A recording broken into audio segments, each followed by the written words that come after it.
active cases. Pleasingly, of those 13 cases, 9 of those 13 were isolating 100% of their infectious period, so they were tucked away from others, no risk to public health. That is very, very promising, and we hope that continues and develops as a trend, and we see more and more days where the majority, and then hopefully 100% of any new cases have been isolating for the entirety of their infectious period. That's really how we will know that we've brought this under control. We don't have that residual risk of it running again, of it flaring up once we open up. We just can't run that risk. And I thank all Victorians for the amazing job they've done over these last going on 5 days. As promising as our progress has been, avoiding a New South Wales-style long, lengthy, very challenging lockdown where you just lose control of cases, we've avoided that. But we need more time, and that's why on the advice of the Chief Health Officer we will extend these lockdowns for a further 7 days. We are all going to work very, very hard to have Victoria begin the process of opening up at midnight next Tuesday the 27th, so 7 days from midnight tonight. We wish we could bring this in earlier, but we can't run the risk that there are cases out there that we don't know about, there are chains of transmission that are not yet contained that we don't know about, and that if we were to open up, we see how quickly this runs, we see how challenging this can become in a very short space of time. We need to avoid what's going on in Sydney at the moment, and we are determined to do that. So far the strategy is unfolding exactly the way we'd like it to unfold. But we have had a couple of super spreader events, whether they're technically termed that, but we've had a couple of transmission events where large numbers of people have finished up positive as a result of being in proximity, being close to others for a very short period of time. Some of those stranger-to-stranger issues, that the speed with which this has moved through the Victorian community confirms that we did the right thing to lock down, and it also sadly confirms that we need more time. But just as Victorians have got through this the last 4 or 5 days, and indeed for the last 18 months, we will continue to stick together, we'll continue to work hard, we'll continue to follow the rules, come forward, get tested if you've got any symptoms, and we'll get through this and back to something approaching normal, at least COVID normal, as soon as we possibly can. A couple of other points I wanted to make. We had more than 49,000 tests yesterday. Very grateful to every single one of those people whose results have come through. We're running at about 90% of those results come back the following day. So there's no issue there, and I'd encourage people, I really would appeal to people, if you've got any symptoms whatsoever, please go and get tested. That is a powerful and important thing that you can do to help all of us, your family and every family. Well, as I said, we have 85 total active cases, 13 new today, 9 of those 13 isolating 100% of their time. But we have now around 18,000 close contacts of those 82 cases. That shows you how challenging this is. It shows you that we've made good progress, but we still have a way to go, and more time is required for us to be certain and to be confident that we have in fact extinguished this and can begin the process of opening up again. Now, a couple of other announcements. You've got a document with you that goes to some changes, some common sense changes in relation to kids with special needs, special developmental schools and in mainstream settings. We know that for some families of kids that have got special needs, educating at homes, homeschooling is incredibly difficult. Where that's causing real hardship, then schools will be open for those kids. And in advance of that, we thank teachers and staff for the amazing work that they do. That's a common sense change, and we've made similar changes to that in previous periods. There's also some changes to exclusively outdoor work. I won't go through the detail of that. We'll be speaking with all the stakeholders around those issues. What I really want to focus on today, beyond the extra 7 days that are necessary, what I really want to focus on today is some further changes to red zone permits. As you would know, as I think most Victorians know, the circumstances in Sydney are not new. They've been there for some time, and in fact Sydney has been a declared red zone for the purposes of travel. That is, if you do get a permit, you've got to come here, isolate for 14 days, as well as getting tested. For 4 weeks we've been saying to people from Victoria who are in Sydney and now in broader New South Wales, not the bubble, but I mean beyond that border bubble, we've been saying come home. Come home because the rules may change. Well, the rules are changing today. The only people that will get a permit to travel from a red zone into Victoria are those who are authorised workers and those who apply for and get a compassionate exemption to the new rules I'm announcing today. There will be no further, as of right, red zone travel for the next 2 weeks. What I cannot have happen is hundreds and hundreds of people who were warned weeks ago to get back here who have not done that. I can't keep having hundreds and hundreds and hundreds of Victorians coming back to Victoria while the situation further deteriorates and we see more and more cases, hundreds of extra cases in Sydney. We get this outbreak under control and then we finish up with another incursion brewing. I don't want that to happen. So those rules will apply for the next 2 weeks. And I know that will cause inconvenience and I know that will cause a real challenge for many people. There will be exemptions on compassionate grounds if you had a loved one that was unwell, if you yourself needed medical care, if you needed to attend Victoria and spend time in Victoria for one of those sorts of reasons. We will boost the number of people who are dealing with those exemptions, but I'd ask in advance, be patient. That's not a quick process, and that's by virtue of the fact that it takes into account every individual circumstances, which is what I would think anyone seeking an exemption would want. That does mean it takes time. So in short, for after 11:59 p.m. tonight, you will need to apply for a new permit and you will not get an as-of-right permit to come back to Victoria to isolate here. You will need to qualify for a compassionate exemption, and I know that's tough, that's very challenging. So too is an outbreak. So too is us getting this current incursion and outbreak sorted, only to have the next one flare up. Things are too unstable, too uncertain, and frankly out of control from a virus point of view in Sydney.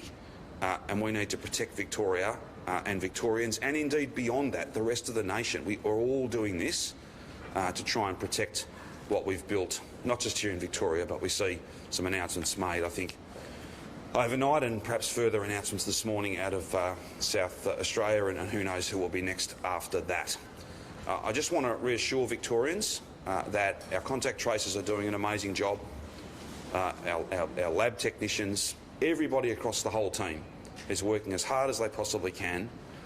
We are seeing positive signs that our strategy is working. We're keeping these case numbers low, and the percentage of those cases that have been isolating for the entirety of their infectious period is growing. We want that trend to continue, and it is, however, necessary for us to go further and to add these 7 days to this lockdown. At the end of that 7 days, we will have done everything we possibly can, not just as a government and a public health team, but as a community. I'm very confident of this, to get out of this lockdown and begin the process of opening up.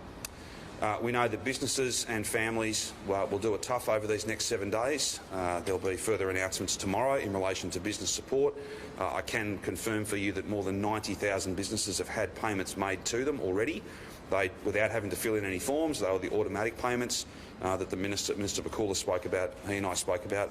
I think on Friday we will have more to say about further payments and further support, more support, because there will be more pain because the lockdown is longer than we had first hoped. That'll be very soon, as soon as tomorrow morning. Minister Pakula will take you through that. Again, that won't require people to fill forms in. As I said, about 90,000 plus businesses have received that payment. Whether they can access it is a matter of who they bank with. We've pressed the button and sent the money. Just a matter of who they bank with and how many business days it takes for that to be deposited in their account. So we, all of us, Victorians across the board, are doing an amazing job. But this thing spreads incredibly fast. The trend is good, but we need more time to be absolutely certain that all that we've given and all that we've done has been successful. There's very little margin for error in this. Leaving it smouldering, this Delta variant, leaving it with a handful of cases even, really does mean that you almost certainly will have a further outbreak, further lockdowns, and potentially finish up in a situation where you're locked down not for days, but you're locked down for months. We're doing everything we possibly can to avoid that for all the right reasons. If there was another alternative, if there was another choice that we could responsibly make, then of course we would. But I think Victorians, having been through all that we've been through, we know what it's like to be locked down for months, and we're all, I think, committed to playing our part to avoid that happening. Victorians have got this, and we will see how it unfolds over these next 7 days and provide support along the way. Just finally, it is still very important, even though we've got positive signs, even though we're not in a situation anywhere like what New South Wales is having to deal with, we all have to remain vigilant, following the rules, playing our part, doing the things that must be done, and chief among those is going and getting tested if you have even the mildest of symptoms. That's been happening. These test numbers are very, very strong, and I want to reassure all Victorians that you will get your result, 9 in 10, in fact a little more than that, within the 24 hours or certainly the day after you get your test. It's very important, very, very important. There are, of course, payments and supports for those who are vulnerable and don't have leave and have to isolate between the swab being taken and their results.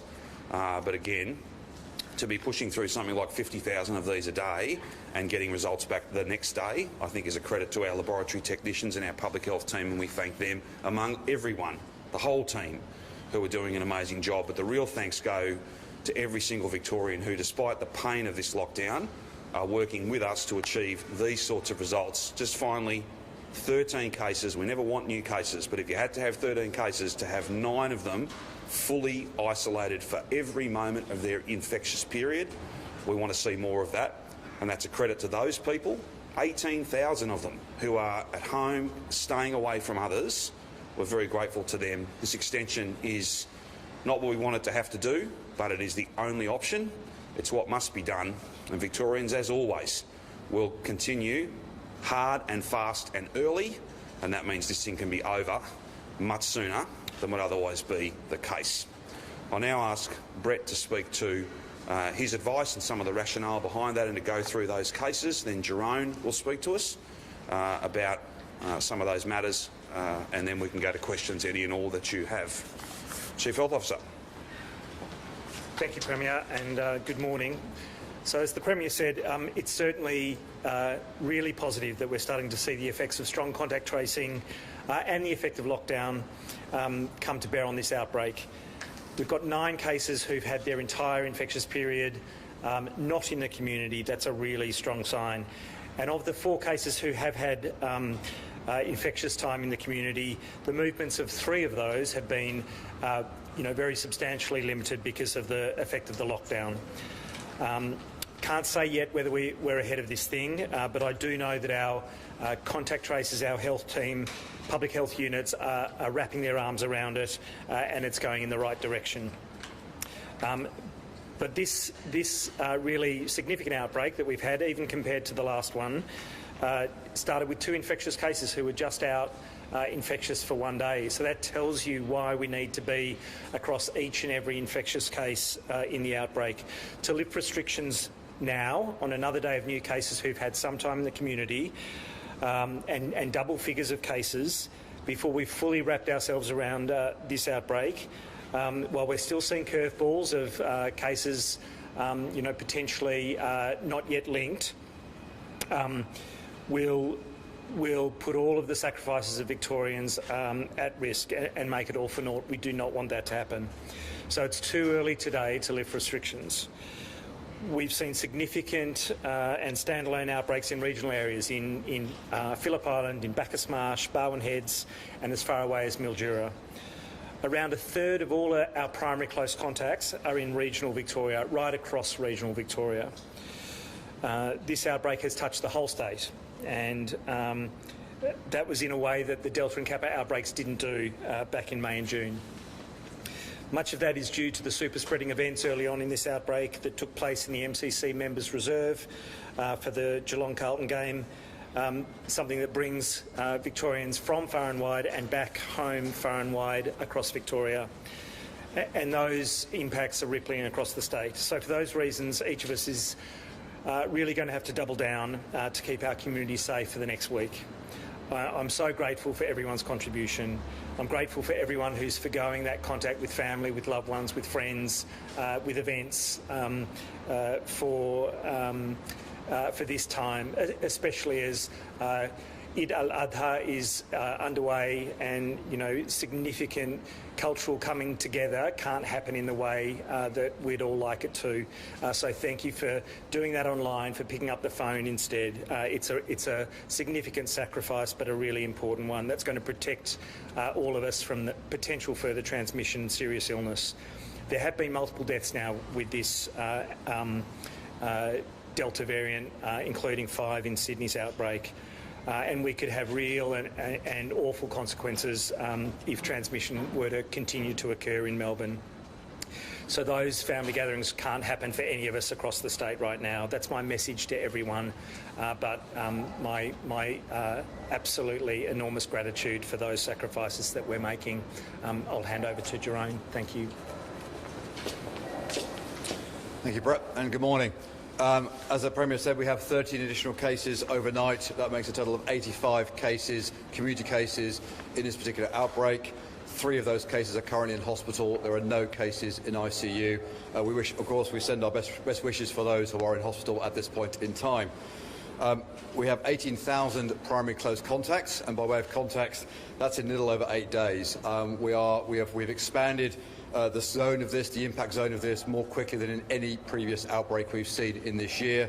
With 18,000 now Victorians isolating against 85 cases, it's a very significant ratio of people that we're asking to do the right thing and to stay in isolation. And that is part, of course, why we're seeing a much stronger performance now of the number of new cases that have been in quarantine, and therefore no new exposure sites for those new cases. 49,454 tests, over 92.5% of those returned the next day. Again, my thanks to the very hard-working pathology and testing teams all across the state. In terms of the new cases that we have, 7 are linked to Miss Frankie's in Cremorne, the restaurant.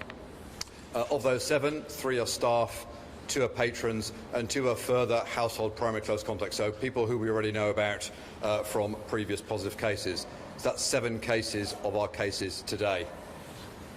We have 2 new cases linked to the Trinity Grammar outbreak. 1 is a staff member and 1 is a student at Royton's Girls' School. She was already a primary close contact. That's 9 in total. We have 2 household contacts connected to the MCG. So this is a household where 1 individual was already a positive case from the MCG. Their 2 family members are now also positive. That's 11. 1 is a member of the group that travelled to Phillip Island. That makes it 12. And then lastly, late last night, we identified a positive case from Roxburgh Park, a woman in her 20s. We are working through her connections at this moment in time. We have very strong indications that she is connected to the City of Hume outbreak.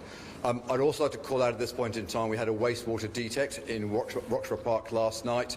I'm urging anybody in Roxburgh Park who has any symptoms whatsoever or any reasons to be concerned, and again, please check the exposure sites. Please come and get tested as a matter of urgency. It's very important that you do that. I'll run through now the key exposure sites and just how we're progressing on those. First of all, Miss Frankie's restaurant, now a total of 19 cases associated with that restaurant, 18 of whom were in the actual venue at 2 separate times. 840 primary close contacts associated with that cluster. 69% of those have now returned a negative test result. Can I just say a special thanks to the management and the team at Miss Frankie's. And as we've seen with previous outbreaks, it is so distressing when your business is caught up in the middle of all this through no fault of your own. I have to stress their QR record keeping was outstanding, and that's what enabled us to get to the bottom of this so very quickly. So we're really starting to get good confidence around this particular outbreak, and my thanks to the entire team that's made that possible. With regards to the MCG, now a total of 14 cases associated with the MCG. That's an increase of 2 on today. 9 of those cases were actually at the game for the Carlton-Geelong game way back on the 10th. We have 3,800 primary close contacts, about half of whom, just over half of whom, have returned a negative test result. And as the Premier said, it's that far and wide group that's travelled across the state. It's a very big footprint, and my thanks to them for doing those very important isolation protocols. At Trinity Grammar, we have a total of 9 cases associated with that outbreak, an increase of 2 on today. 2,500 staff and students are in isolation at that school, 2/3 of whom have returned a negative test result. Phillip Island now has a total of 5 positive cases. This is one social group. Encouragingly, we've not seen any spread out into the wider community at this point in time. But I should point out we have had some wastewater deticks at Phillip Island. So I would encourage again the Phillip Island community, any concerns, if you've been to those numerous exposure sites on Phillip Island, please come forward and get tested. We have 700 primary close contacts associated with that outbreak, some of whom are on the island. 43% have returned a negative test result. We'd like to see more of those people come forward and close out their testing history and ensure they stick with their isolation protocols. And then finally, we have obviously the Roxburgh Park, the new positive case today. We believe strong connections to the City of Hume outbreak we've been discussing over the last week or so. We now have a total of 11 cases associated with that outbreak, 280 primary close contacts, 70% of whom have returned a negative test result. And again, anybody in that Roxburgh Park area or Coolaroo area who has any symptoms whatsoever, please come forward and get tested as a matter of urgency. And we have a number of community meetings happening tonight and over the coming days to continue those discussions. In terms of other outbreaks, we've discussed a lot over the last few days. Crafty Squire, the soccer match, or the viewing of the soccer match, good result. Only one positive case still. That's remained unchanged. 450 primary close contacts, almost 3/4 of those now returning a negative test result. And my thanks to those people coming forward so quickly to help us really isolate that exposure. And of course, Amy Park, where again, no new cases today, a total of 3 positive cases associated with Amy Park, 2,100 primary close contacts, over half of whom have returned a negative test result. Again, we'd really like to close out the rest of those tests at Amy Park. You can see by the numbers we're going through the scale of these outbreaks and the scale of the primary close contacts that we're asking to isolate. I know that that's a big ask on people. I would encourage you, please, stick with it. Stick with that 14-day isolation period. As we've seen in previous outbreaks, people do sometimes present as infectious towards the end of their exposure period.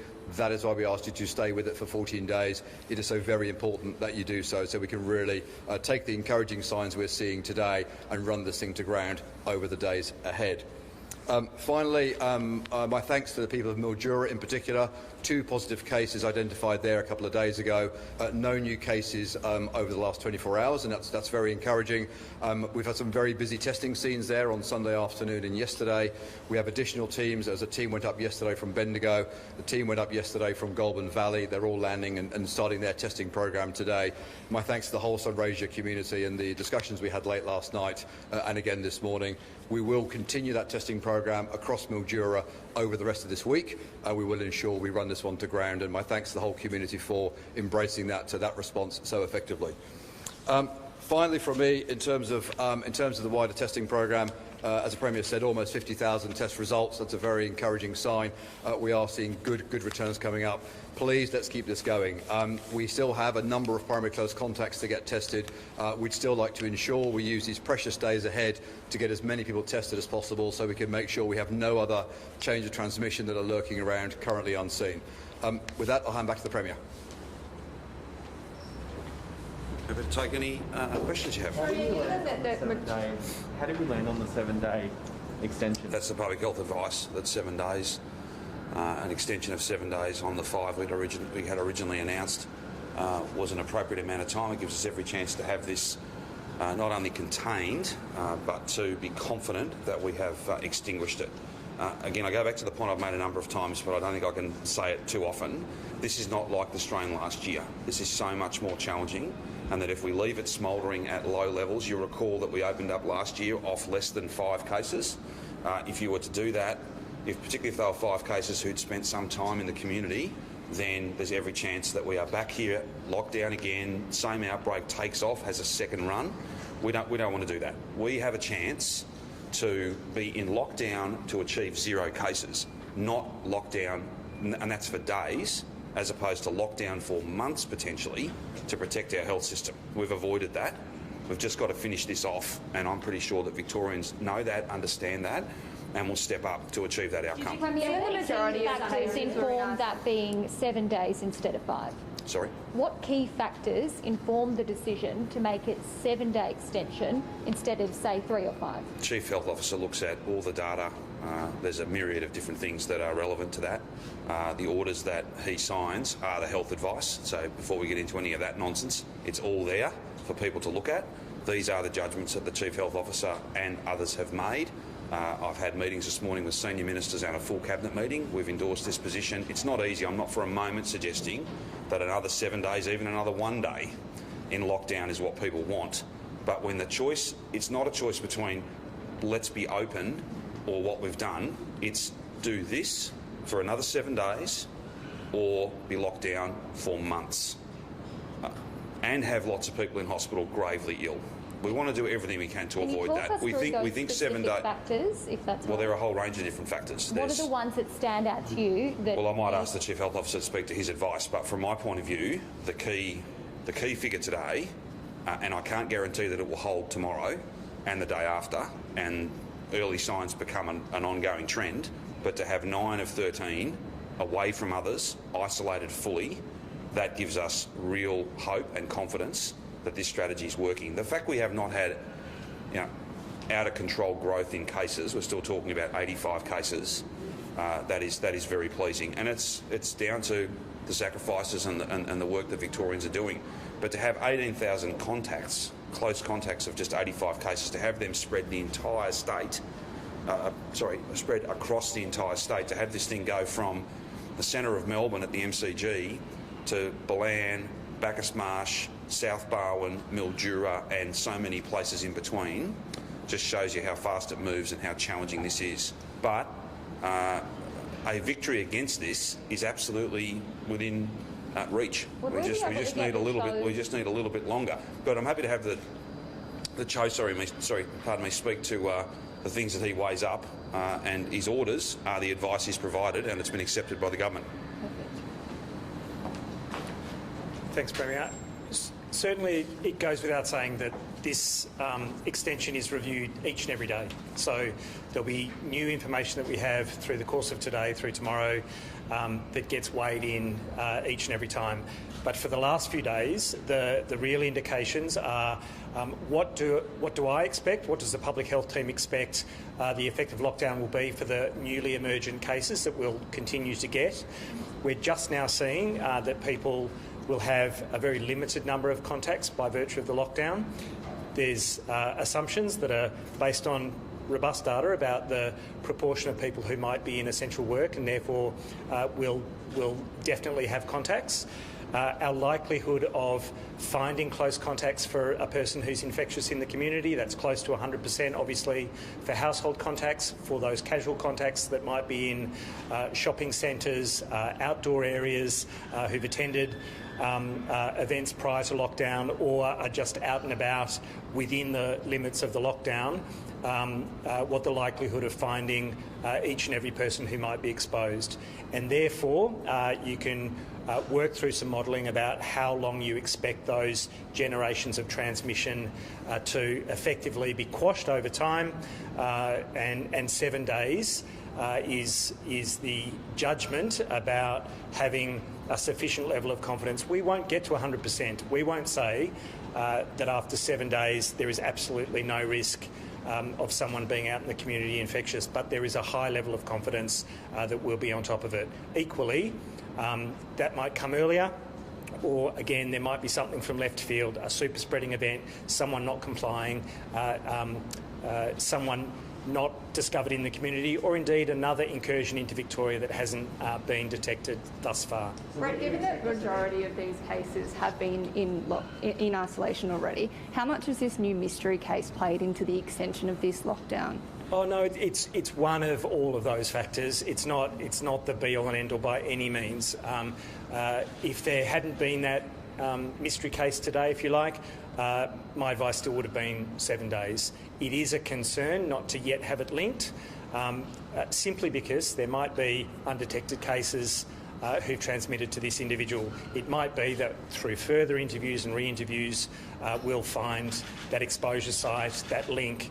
That said, this individual wasn't in isolation through the entire infectious period. So there's a risk of transmission to the workplace and to others. Where do you expect us to be after 7 days, Brett?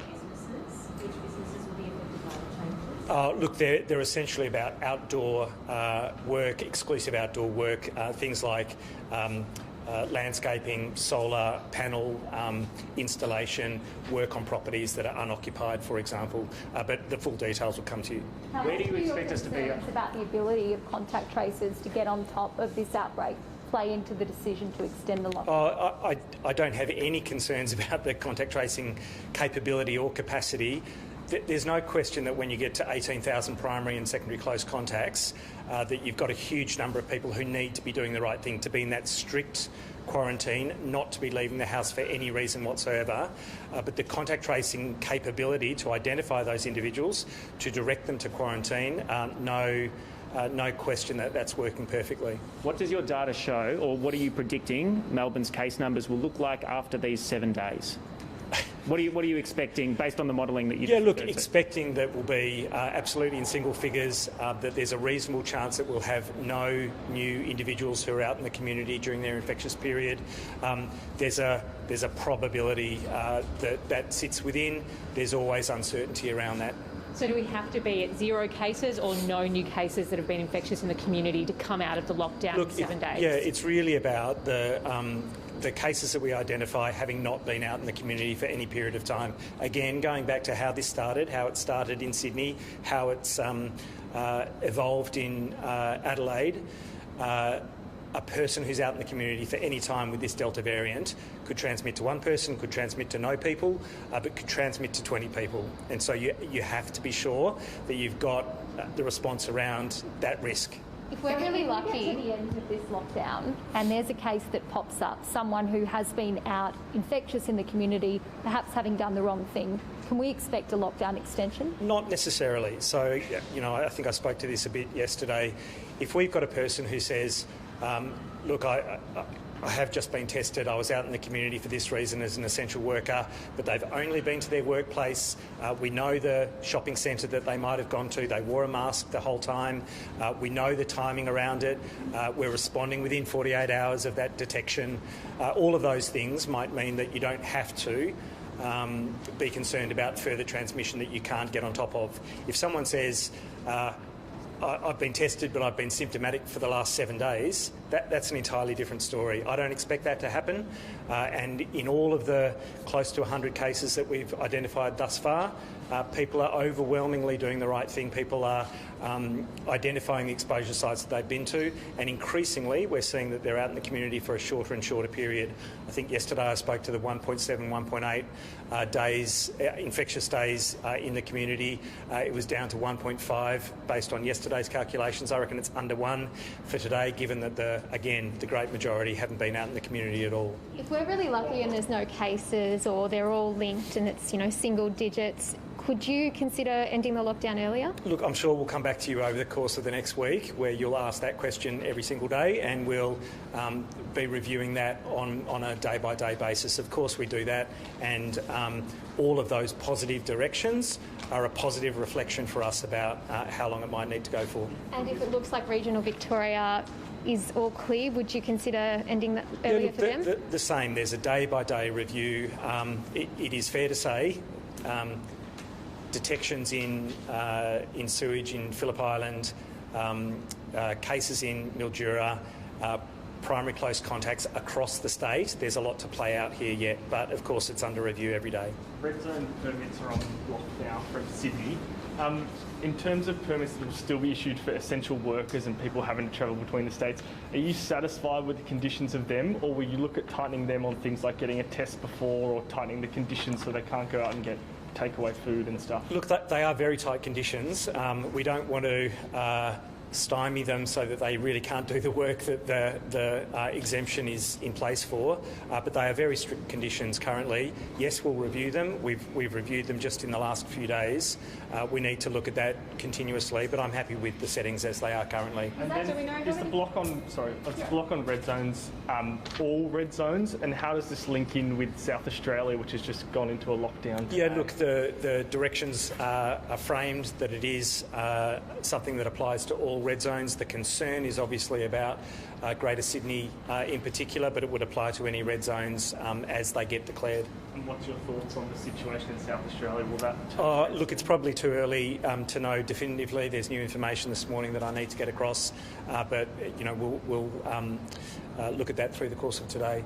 Do we know how many Victorians are still in New South Wales? Sorry, Bridget. Do you know any idea of how many Victorians are still in New South Wales? Are we talking hundreds? Or... No, look, it's really hard to know. Obviously, if they're not applying for a permit, we don't know that they're there. We've had hundreds of new permit applications on a daily basis, but it was thousands. Initially, we've had over 10,000 permit applications altogether. There may well be hundreds, if not thousands, remaining. Some of those will want to see it out and are happy that they're remaining in Greater Sydney. Obviously, they've been given weeks and weeks of notice about the opportunity to return to Victoria, so I imagine there isn't a great urgency for them. Circumstances change for people. That's what the exemptions process is for. Have you been more concerned about that case in Queensland? Did anything prompt this decision? Is there anyone coming over the border who's been doing the wrong thing? An increase in red zone permits, something that sparked that decision now? No, it's the whole picture. With respect to the Queensland case, I don't think that materially changes our view either. My understanding is that there's an individual who is a primary close contact who's travelled to Queensland. They've tested negative initially. They've subsequently tested positive. They were messaged from us as soon as we were aware of them as a primary close contact, and that's prompted the testing. Whether or not they transmit to anyone else, that's all in Queensland Health hands. I've had some communication with the Chief Health Officer this morning on that, and obviously we have our fingers crossed for them that there's no further transmission from that case. Of all the exposure sites and kind of spreading events we've had so far, which one or ones are of the biggest concern for you? Which ones is there a possibility that we might have kind of adjacent outbreaks happening? It's very hard to say. Obviously, we are encouraged when we get 80-90% of test results back from those exposure sites, and they're all negative, where we see that transmission hasn't occurred with all the people that we've tested. But the MCG transmission was a very big one.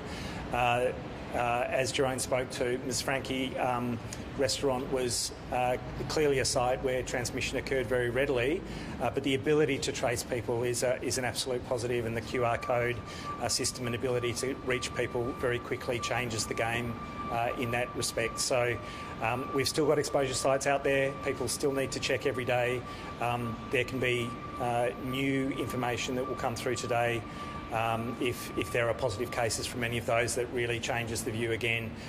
All we can say is please check those exposure sites, please get tested, please quarantine as a Tier 1 contact for any of those sites. And what are your thoughts on how big sporting events are going to be able to proceed after this? Are we any chance of getting up to 75-85% capacity again? I hope we are. Of course we have to reflect on the transmissions that have occurred at AAMI and MCG with the Delta variant, and what the Delta variant means for how we manage that going forward. It's really not about the total number. You know, the tens of thousands of people attending an event is significant, but when we open up again, we'll have hundreds of thousands of people visiting each other's homes, out in the community, going to restaurants, going to various events. So the multiplying effect there is also significant. What we need to be sure of is that the risk mitigations that we have in place across the state for all of those events and interactions are as strong as they possibly can be. And so for sporting events, that'll be about compartmentalising people within zones very strongly to make sure that we can contact trace a reasonable and manageable number within those zones, that they have their individual toilets and food stalls for those zones, and so on and so forth. The ingress and egress out of gates, also an issue that we have to reflect on. Staggering times, potentially having more open points of entry and exit will be important. What else we can do, we'll keep looking at it, but I don't know that means that we can't get to big crowds, but we can't guarantee anything yet. We've seen pictures this morning. Gate 7 outside the MCG, which you said was a big point of concern. How do you police that? How do you ensure that people aren't crowding around that gate?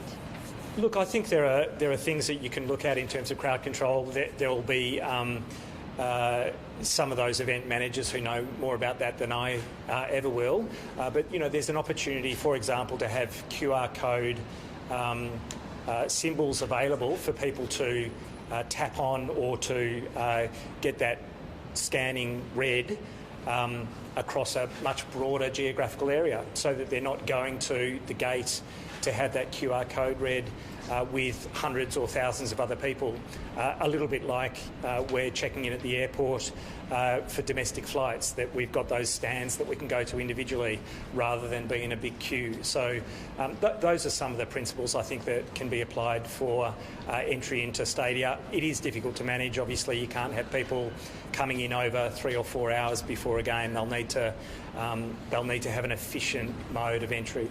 Brett, given we've seen cases and exposure sites from the night we went into lockdown, would you consider in the future maybe bringing the lockdown in at 6 p.m. instead of midnight to prevent this happening? Look, we do it as early as we possibly can. I think it's just as important to message to people that even if they've got stuff scheduled on the day where public health directions are going to come in at midnight, if they can possibly cancel them, that they should do so. When we've come to the view that we need new public health directions that are going to bring in a circuit breaker or a lockdown or whatever restrictions, I think we can and should message that really we want people to be limiting their movement from that moment onwards as soon as we come to that determination. If we can bring it in earlier, and there's lots of complexity in getting all of that information together and making sure that the directions are right and tight and appropriate, we'll do so, but it doesn't happen in a couple of hours.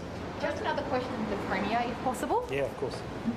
Premier, it's just on the support payments. You've touched on businesses there. What about individuals? We've heard from the Services Australia boss today. He said individuals in Victoria still have not received any support payments.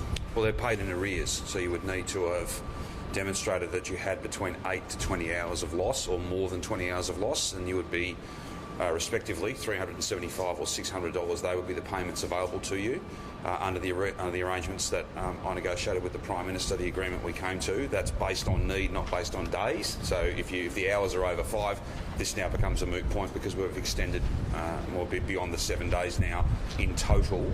I can't speak to how many people have applied, but the process is as simple as it can be, I think, and the eligibility criteria, I think, are pretty well known. This is essentially the return of JobKeeper for those who've lost between 8 and 20 or more than 20 hours of work per week during the lockdown, and those payments are made weekly, but they're made at the end of the 7-day period. They're not made in real time, so people will. The key point is that you know that money's coming, I think, and the vast majority of applicants will now know that they can expect that money early next week. Sorry, in the next couple of days, and then a week later. Does that make sense? Yes, it does. If there's anything we can chase up for you, we're more than happy to do that. Have you spoken to the Prime Minister in the last 24 hours to confirm that extra week of support? I haven't spoken to him, but I've sent him a text message before I came and spoke with you today, and no doubt I'll speak with him if and when I need to, but I'll see him on Friday, of course, when we have our regular National Cabinet meeting. Will you raise the possibility of better support for people on welfare payments as well? I'm in constant discussions with the Prime Minister about all the things we can do. Whether that be, I'll just give you one example. We have an ISO payment for people who have no leave to fall back on, and in order to do the right thing for all of us, they have to stay away from work for 14 days. That payment started in Victoria. It's now a national payment, and it's available paid by the national government to everybody.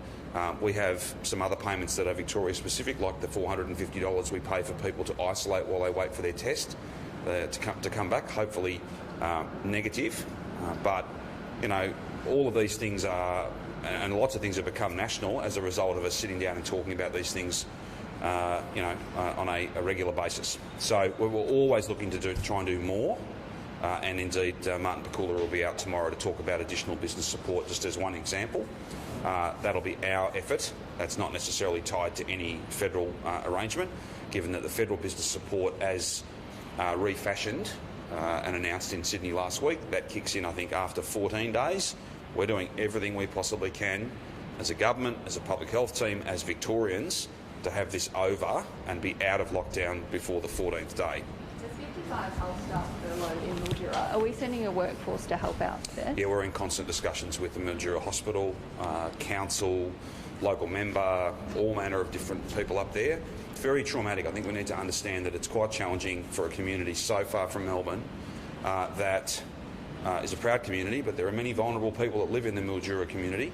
They've not had COVID touch them before. For this to be in their community now is really challenging.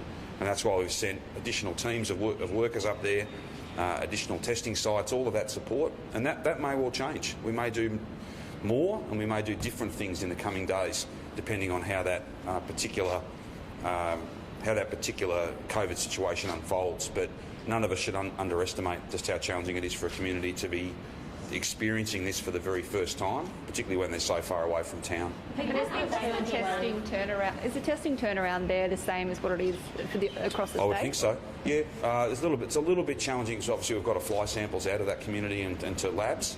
But overall, and there's a bit of variance, and you see this in your own family, in your own circle of friends, people who you know who've got a test. Some people will get them back within 12 or 18 hours. Some people are closer to the 24 mark. Some people, a very small number, are the next day, but more than 24 hours since the swab was taken.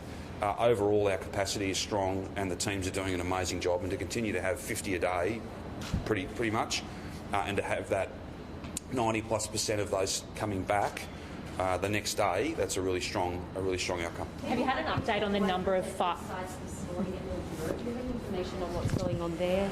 Not that I know, but I'm more than happy to try and get some for you. We've put in additional testing teams. There are limits to how many you can put through, and there are always limits as to how many people can be processed through a testing clinic. We don't want a testing site to become a super spreader site. You've got to be very careful. There's proper infection prevention and control. It's got to be done in a painstaking way. That's to protect everybody.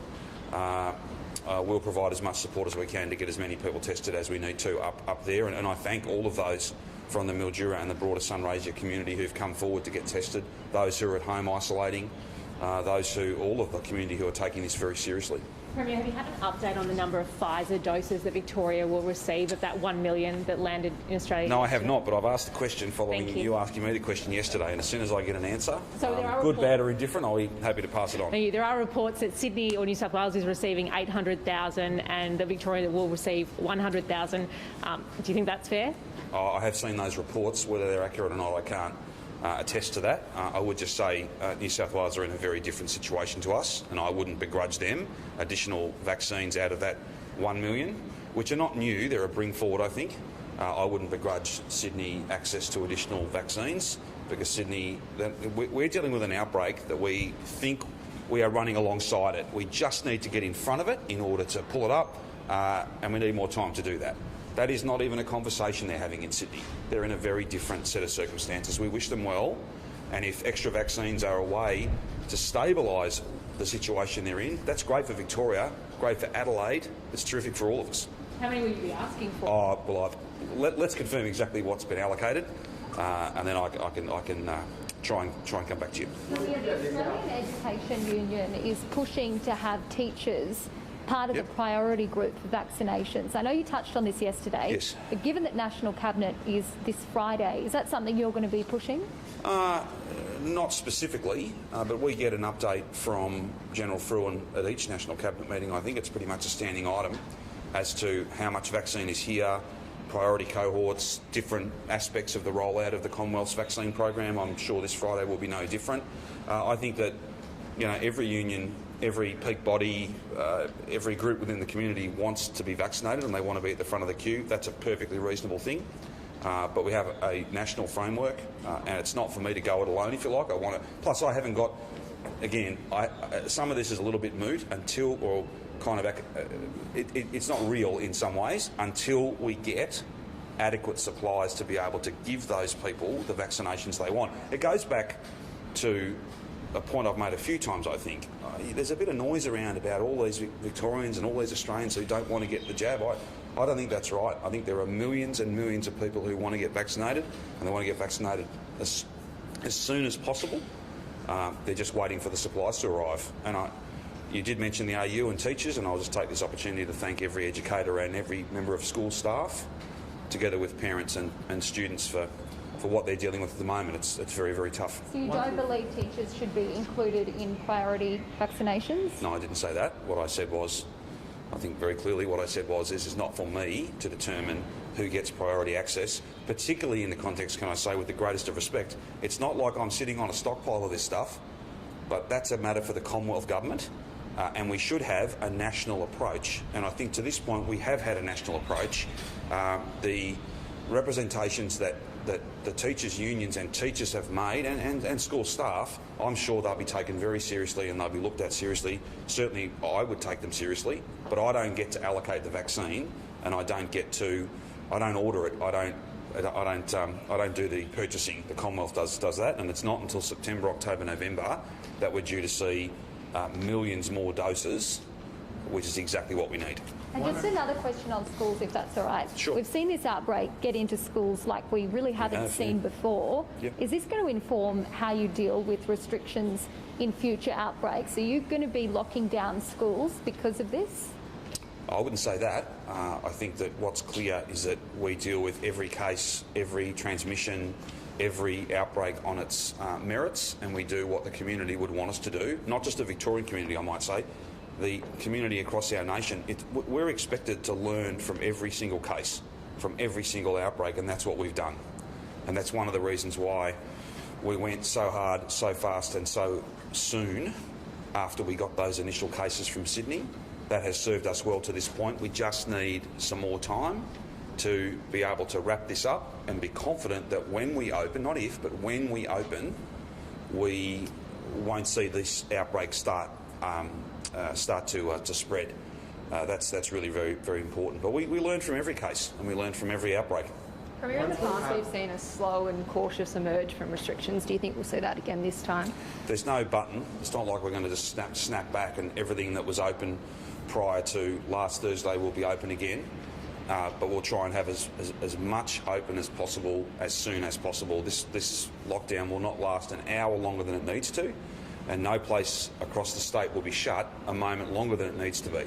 We know and understand the pain, but I just again draw everyone back to the key point here. This is a matter of days. The alternative is months. We don't want that. We've been there, we've done that, we know how hard it is. Sydney's going through that at the moment and we send our best wishes and support to them.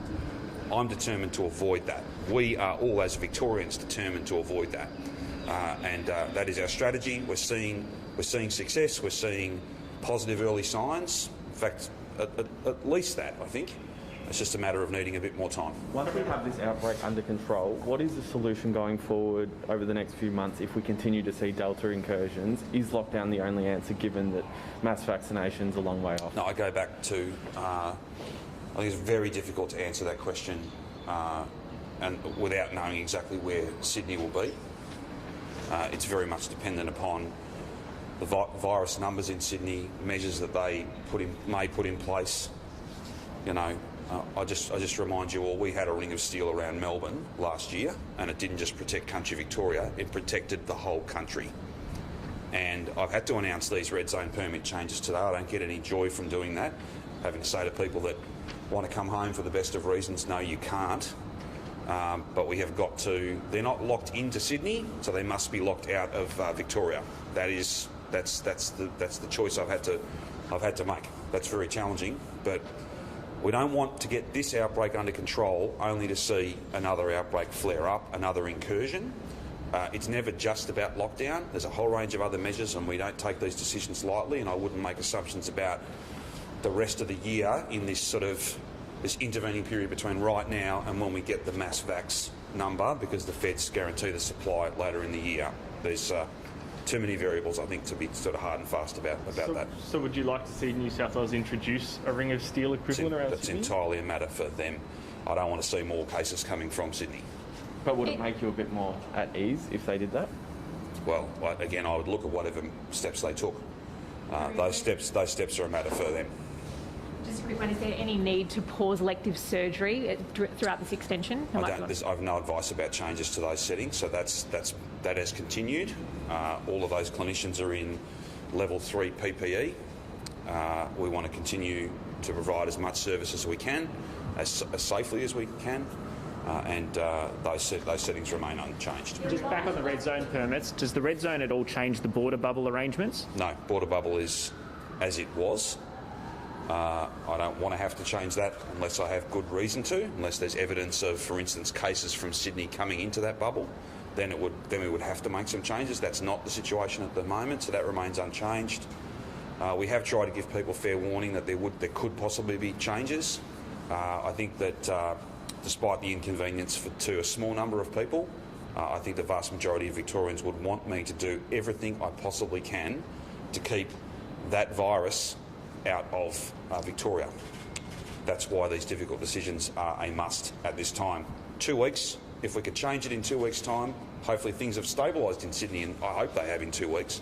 If they haven't, then of course we'll be back here announcing that these arrangements have to stay in place. Lockdown on the border in terms of physical checks, police checks? No. The Chief Commissioner and the Acting Chief Commissioner more recently are very pleased with the way things are unfolding on the border. There are substantial penalties, very significant fines. If you were just brazen about it, then we always reserve the right not just to do the on-the-spot fine, but to take you to court and to have the maximum fine levied. It's many thousands of dollars.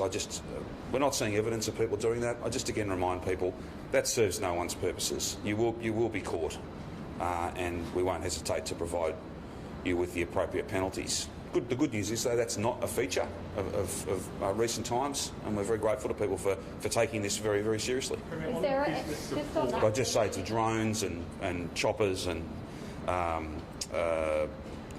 all sorts of software that automatically reads number plates. It's a very comprehensive response from Victoria Police, and it's serving us well. I know we've got all these extra measures that you just mentioned. Is there a need, though, to check every car that's coming into Victoria? That's not the advice from Victoria Police, and I just want to make it very clear to your viewers and to all Victorians, I don't make those calls.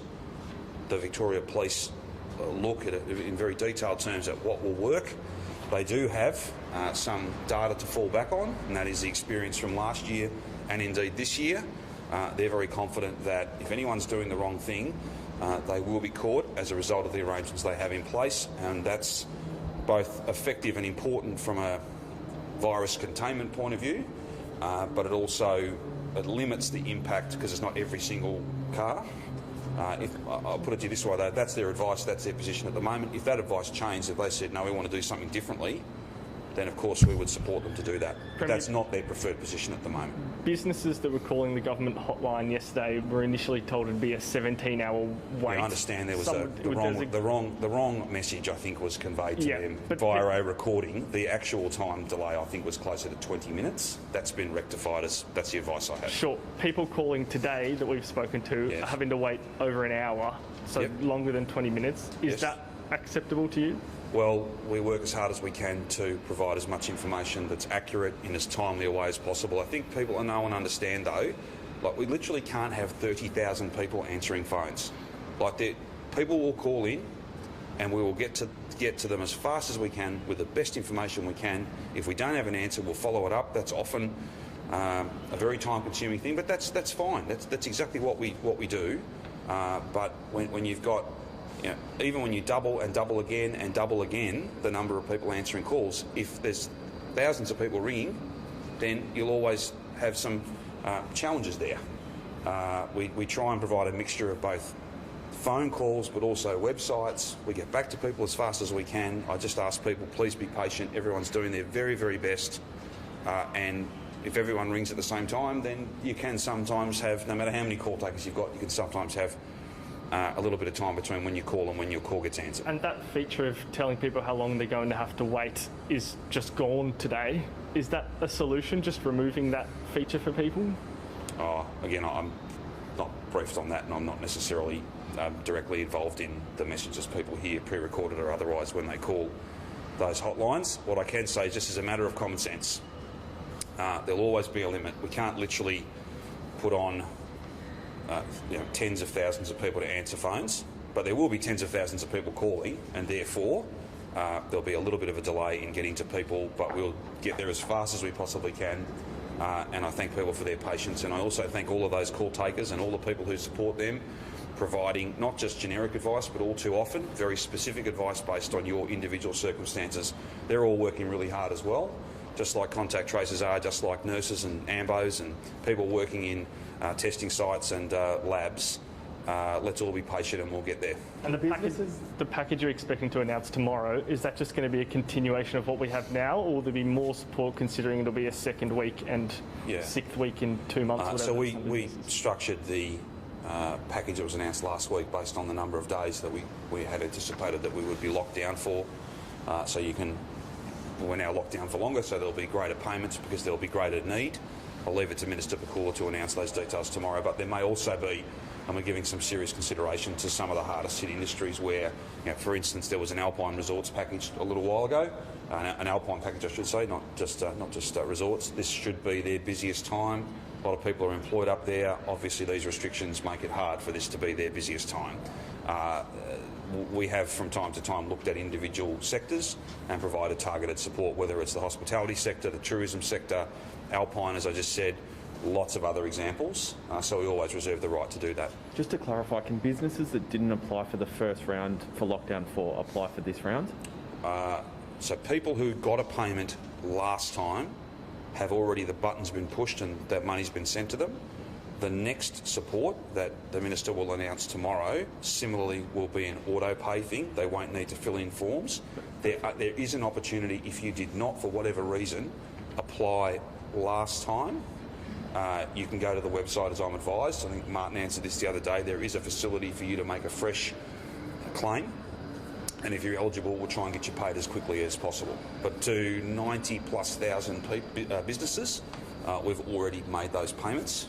It's just the money's with their bank. It's just a matter of how quickly their bank passes that on. And would you be looking at revisiting eligibility for assistance if it's not quite clear which industry code you fall in? Would there be any individual or compassionate consideration? We're in constant discussions with peak bodies, with all sorts of different stakeholders about individual circumstances.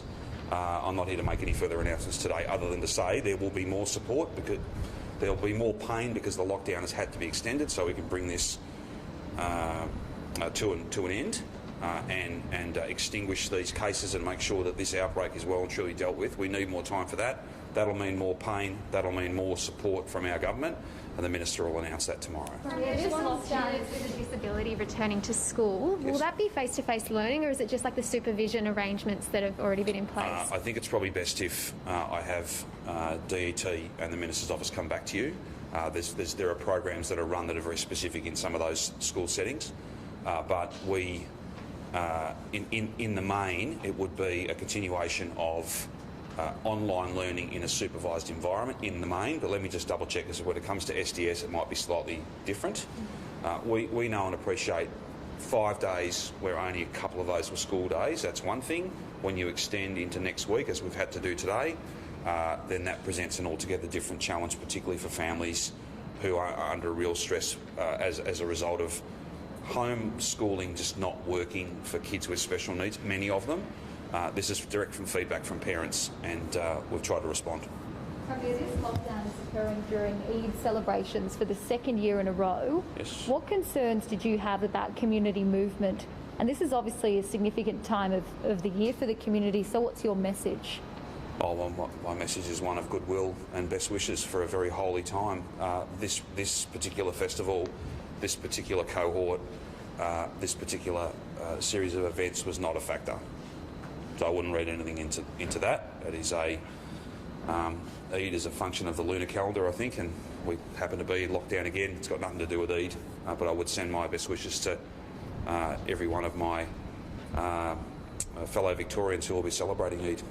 It's not going for the Health Minister, but just on the QR check-in app, is it possible to get a history for you to access your own history of where you've checked in? If you want to look at, go back and look. Well, perhaps we might take that on notice. Well, the answer is no, I'm told, but we'll take it on notice anyway and come back to you with all the reasons why it's no.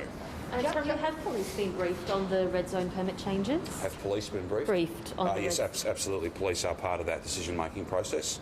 We've had a number of discussions, senior ministers as well as the acting chief, about this. And look, I know it'll be challenging, but we've got to do everything I have got to do. Victorians would want me to do everything I can, and we collectively have to do everything we can to keep this virus out of Victoria and to not have further incursions, so that we get this outbreak under control We don't want, as it's coming off, we don't want another outbreak via a fresh incursion flaring up.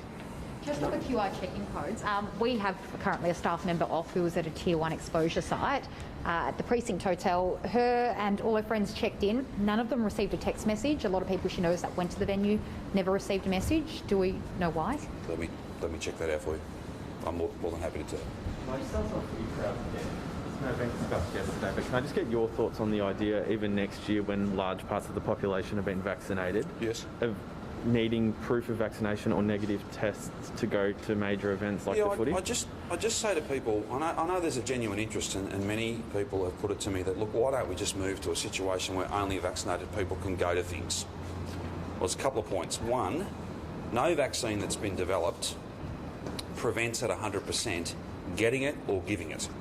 They all suppress that, they all reduce the likelihood of that, but they don't. You're not 100% protected from getting it or giving it to others. That's the first point.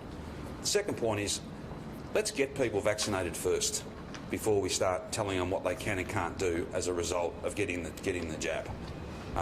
We've got time. I wish we didn't. I wish we were vaccinating literally millions of people every week right now. I don't do the ordering, I don't do the purchasing. That's with the Commonwealth. Apparently the stuff's coming. It'll be here September, October, November. Then I think we can have an informed discussion and say, right, we're at X percent. If we got 10% more, here's all the benefits that might flow from that. Or even just without an incentive sort of angle to it, we just have a discussion at that point. Once we've got many, many more people with the jab, we can then have a discussion about what that might mean for them. Freedom of movement, changes that deal with some of the risks that we face. Whilst ever we have, though, millions more people who want to get vaccinated than vaccines to put into their arms, I think it's a bit early for us to be talking about what those vaccines might actually entitle you to.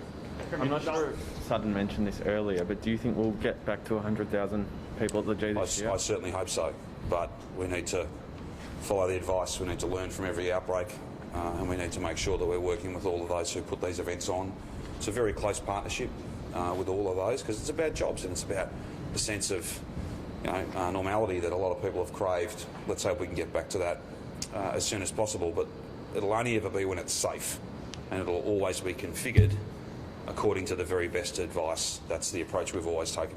On another matter, Premier, on Crown Casino, the lawyer leading the Royal Commission has said today that they don't think Crown is suitable to hold a casino licence in Victoria because it's lost the trust of the community. Do you still have trust in Crown? Well, you'd be unsurprised, Michael, to learn that the council assisting the Royal Commission have made their final submissions. I'm not sure whether they probably might even still be on their feet making their final submissions. That's not for me to assess or make judgments about their final submissions. That's for the Royal Commissioner. He will do that job, I'm very confident. In fact, I'm certain that he will do that job well. And he will provide reports to us as he sees fit. He'll make findings, he'll make recommendations to us, and then we won't hesitate to act on that. But it is clear that what has gone on there should not have gone on. Otherwise, I wouldn't have called the Royal Commission that I've called.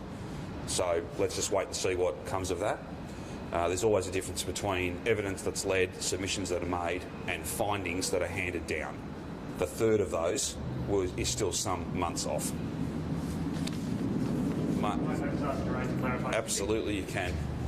Jerome, there's going to be a You're all lot shivering as much as I am. They'll be quick, I promise. Perfect. Jerome, a lot of focus is going to be on that mystery case, that case that isn't linked. I know you said you've got lines of inquiry, but can you just give us a bit more detail on those, if you have any? Yeah, so the case pot became aware of it very late last night, just before the midnight cut-off for today's numbers, so they are part of today's numbers. Interviews started last night and continue on into this morning. There are a number of potential social links into some households that we have in the City of Hume area. We're exploring those at this point in time, and obviously what those linkages might actually be. I've got a series of meetings planned this afternoon with some of the leaders in those spaces over the next few hours. We'll try and get to the bottom of that and give an update tomorrow morning. Is that a direct link to the family who flew in from Sydney? I don't have that information yet, Michael. So we're still working through what those potential connections might be, what it might look like, and we'll obviously we've got our entire team working on this. And can I just say, we've had phenomenal, as we always do, phenomenal support from council leaders, from organisational leaders in across the northern suburbs. We've had it's an important outbreak we've not had to spend much time on. We've obviously, our big focus has been on the very active MCG, Amy Park kind of cluster that we've been focusing on. But obviously we continue to provide a lot of detailed support to communities in the northern suburbs. So obviously I'm a bit concerned about Roxburgh Park. Very keen that with the additional wastewater detected in that area and some linkages that we're still working through, that anybody in that Roxburgh Park area, anybody who's got any remotest symptoms or any concerns about exposure sites, please go and get tested today. There are some additional testing facilities heading that way to enable you to do so. Should have been isolating? I don't know at this time. So this person, the individual who has become positive, was not an identified primary close contact. So she was new to us. So we're obviously working through what their connections might be, whether it's a link to an exposure site, that is entirely possible, whether it's a connection to another positive case. We'll work that through in the hours ahead. And the woman who was infected in Queensland, do we understand that she was infected at Young and Jackson's? Can you just, will she be in our numbers or do we not know? No, so the positive case that have been identified by Queensland Health, and our thanks again to Queensland Health authorities for their ongoing cooperation. My understanding at this point in time is a Victorian woman who travelled up to the Sunshine Coast. She was a primary close contact at one of our exposure sites. As I stand here now, I don't know which one that is. It could be Young and Jack's, could be another one. As a result of that she was a PCC and she went forward and got tested, and as such has become part of the Queensland Health investigation. They'll be interviewing her. We'll obviously continue to provide as much support as necessary, and Brett mentioned earlier he'd spoken to his counterpart in Queensland, and we'll continue to support them in their investigation. But it will be part of Queensland numbers as a local community case. Just to clarify, was that wastewater detection made in Roxburgh Park? So Roxburgh Park was a wastewater detected yesterday by coincidence. So it was already in our plans to talk about this morning, and now we have a positive case. Obviously what I'm concerned about is to see if there's any other seeding out into the wider Roxburgh Park community or in those other adjoining suburbs up in the north. So Roxburgh Park, Coolaroo, Craigieburn in particular, it's been a while since we've talked about them, since we've had to talk about them. I'm very, very concerned and very keen to understand if there's anybody there who's symptomatic. I want you to come forward. We have to use these really precious days we now have, and the lockdown is a burden we all have to bear across Victoria, and I know it's a heavy weight. We want to make as much use as we can so we identify any of those chains of transmission. Just one other, minor adjustment point on the red zone permits. 21,000 red zone permits were issued over the last 4 weeks from travel back from New South Wales. 11,000 of those remain active at this point in time. Tyrone, you don't know reproductive rate of the virus. I'm not the Chief Health Officer, and I don't. Yeah. Just finally, thank you to everyone who's playing their part in seeing these numbers fall, in seeing them contained, in seeing the percentage of these new cases that were in isolation for the entirety of their infectious period continue to grow. We hope that becomes a trend. Thank you to everyone who's following the rules. We've done extremely well to avoid a Sydney-style outcome. We just now need to finish this job, and it does take a bit more time, and that's why, regrettably, we've had to extend this lockdown. But I know that Victorians are equal to this task. We've proven it time and time again. We remain the only jurisdiction anywhere in the world to run to ground a Delta outbreak. We did it just a few weeks ago, and we will do it over these next 7 days if we all work together and stick to this. That's the Victorian way. Are there no other questions on any other matters? Very good. Thank you all.